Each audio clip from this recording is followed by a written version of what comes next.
I'm Dr. I'm the head of the Department of Orthopaedics at Sree Balaji Medical College and Hospital. Today I'm here to talk about, I'm going to give some introduction about orthopedics. Orthopedics is a very big field with significant many number of specialties. Day to day it is growing in numbers.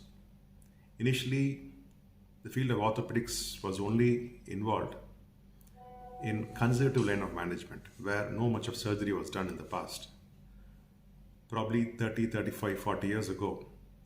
But today, the field is advanced so much that every fracture is being fixed surgically.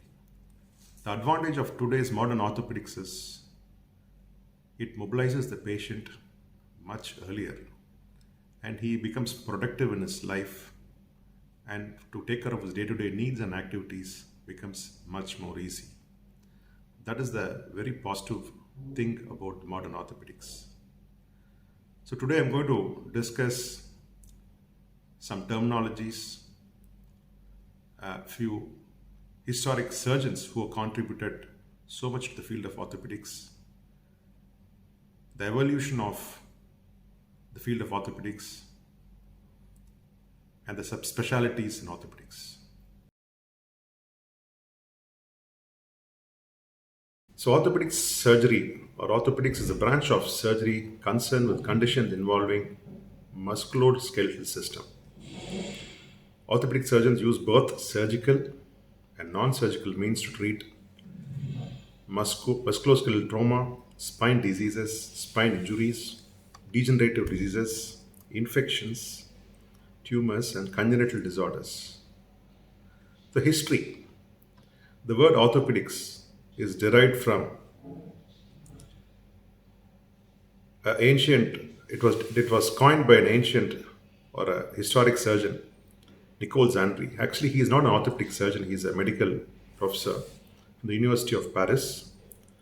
The word orthopedics means, ortho means bones, pediatric means children. Initially, this term was coined keeping children in mind where they used to correct deformities in children. This term was coined in the year 1741. There were various ancient practices which were practiced in the past. They were using very primitive techniques in reducing joints, as you can see in this slide. And they were using very crude methods to amputate limbs.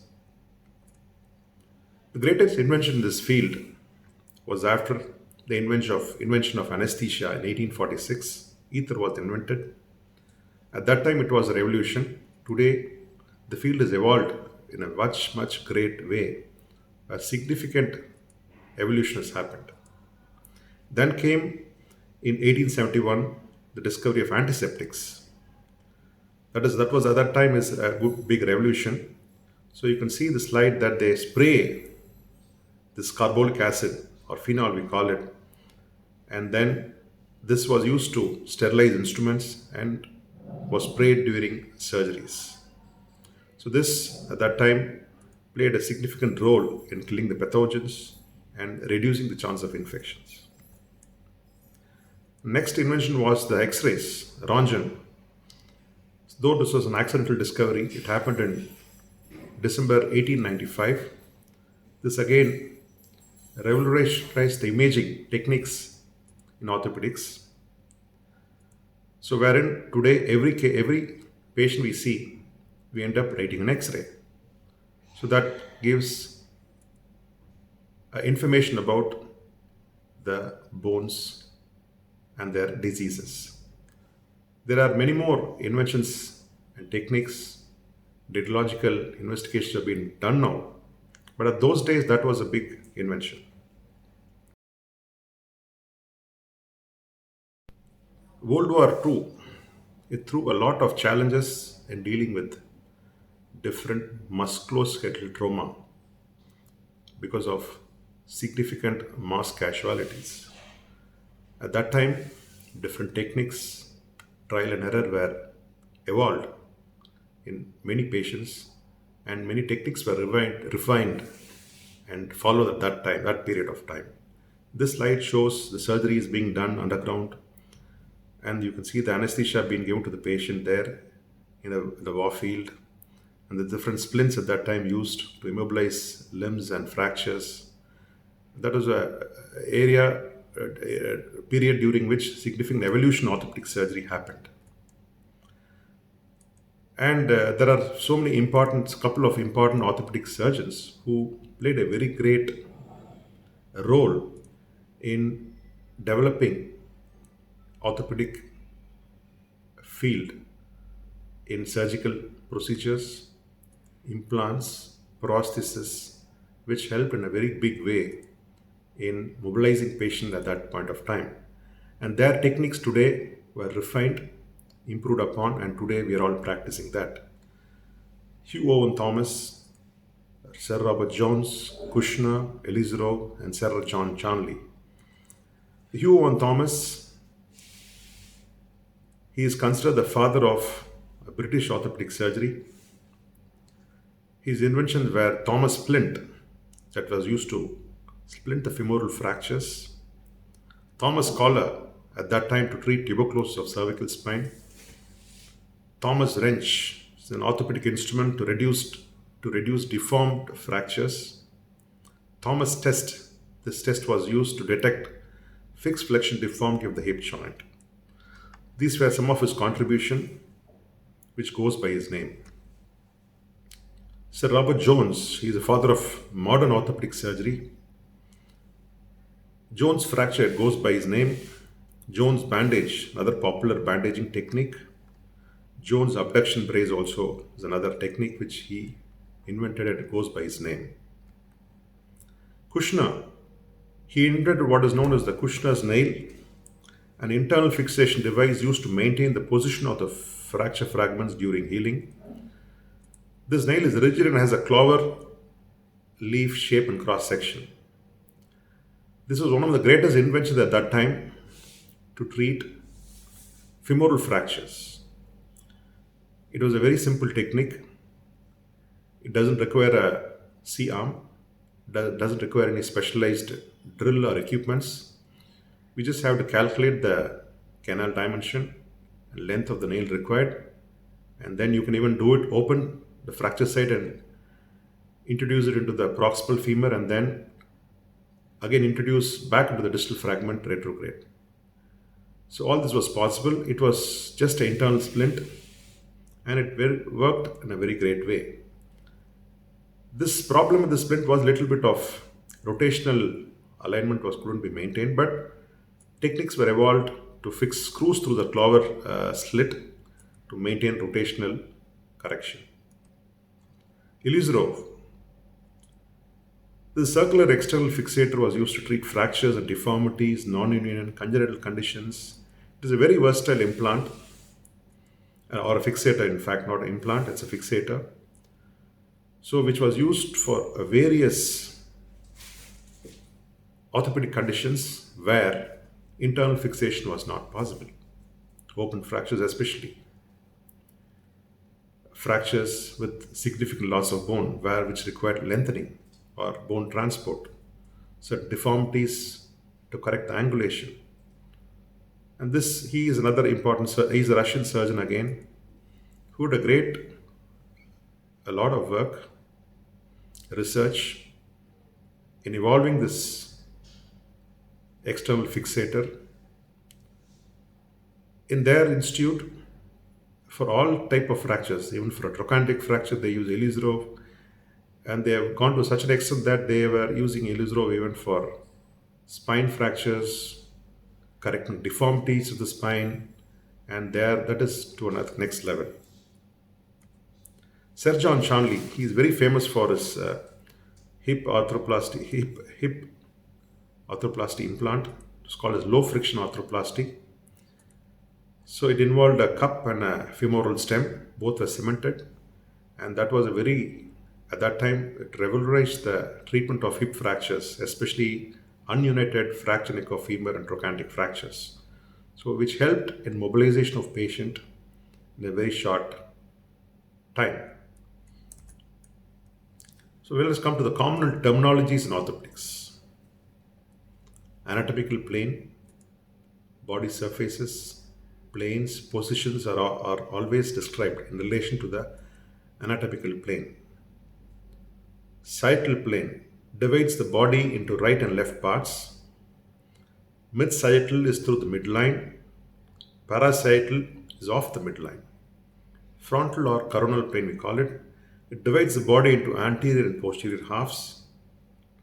Transverse, horizontal or axial plane divides the body into superior and inferior parts. So what is anterior? Frontal aspect or ventral. In palm, in the hand we call it palmar, in the foot we call it plantar aspect. So that is anterior. Posterior is otherwise called as rear aspect or also called as dorsal aspect. Medial is facing towards the midline, midplane. Lateral, away from the midplane. In forearm, ulnar and medial. Ulnar is medial and radial is lateral. Proximal towards the axial skeleton. Distal, away from the axial skeleton. So these are some of the important terminologies we have to know in orthopedics. Common definitions in orthopedics. Ankylosis means fusion or restriction of joint motion. Arthrodesis, surgical fusion of the joint. Arthroplasty, surgery to restore the motion and function of the joint with prosthesis. So this picture shows, the first picture shows the ankylosis. Second picture shows the surgical fusion of the joint. And third picture shows an arthritic hip replaced with a joint replacement. Arthroscopy, examination of a joint through an arthroscope. Effusion, escape of fluid into the joint cavity. Arthrocentesis, aspiration of the joint, of a joint.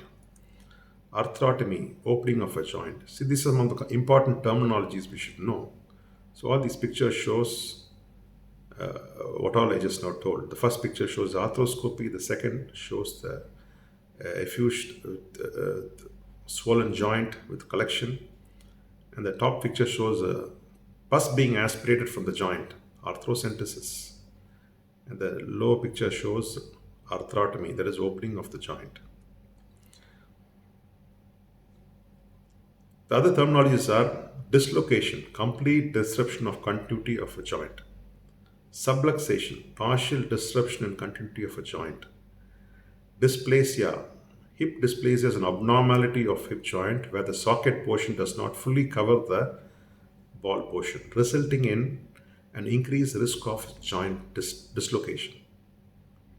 Fracture dislocation, dislocation that occurs in conjunction with a fracture of the bone.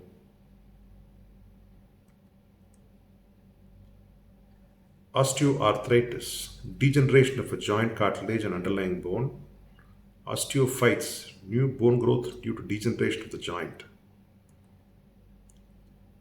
Strain, muscle tear is called a strain. Sprain, ligament tear, maybe a partial or a complete is called a sprain. Genu varum is medial deviation of the leg towards the midline or towards the inner aspect is called a genu varum.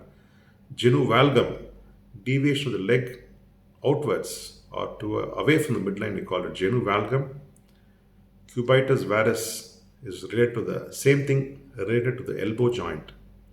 So when it goes towards the midline, we call it varum or varus. When it goes away from the midline, we call it valgus deformity. So what are the orthopedic specialties, subspecialties for training?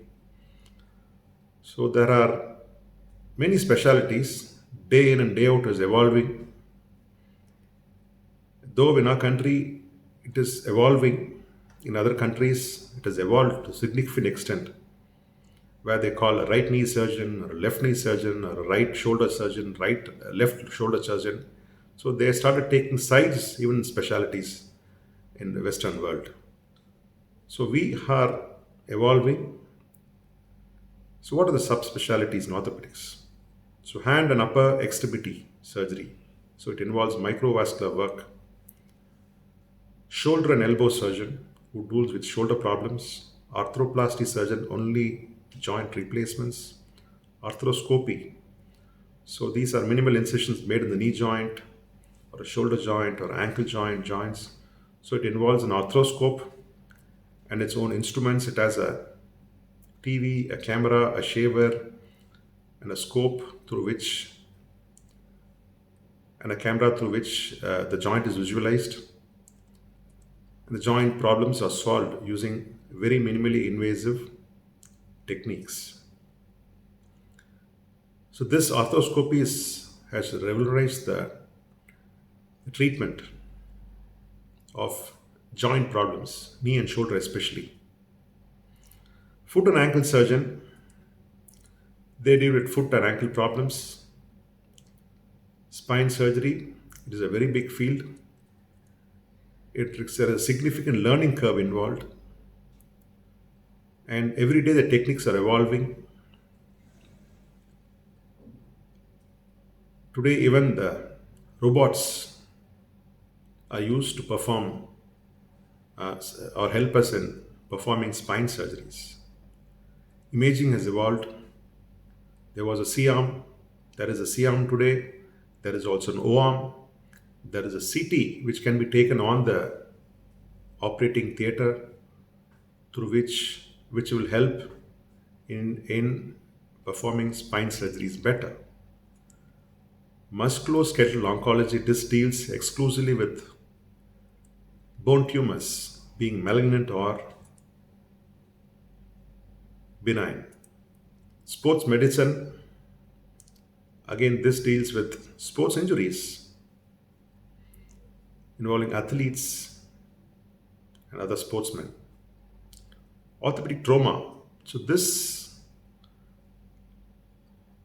again is a bread and butter for all orthopedic surgeons.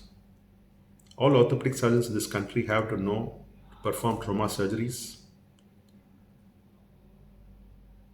This itself is a specialty in so many other countries. In our country, almost all orthopedic surgeons, they do perform fracture fixations. And limb reconstruction surgery. You can add another word here, limb reconstruction and deformity correction. And this also is a significant learning curve involved here, especially done for deformity corrections, lengthening the limb, treating loss of bone in the limbs, and restoring length.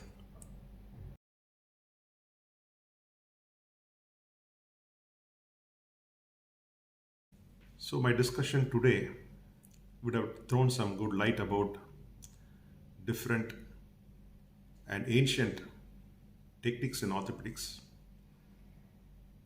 And I've already introduced a couple of historic facts about orthopedics, the evolution, the terminologies, and the subspecialties in orthopedics. I hope this will be useful. Thank you.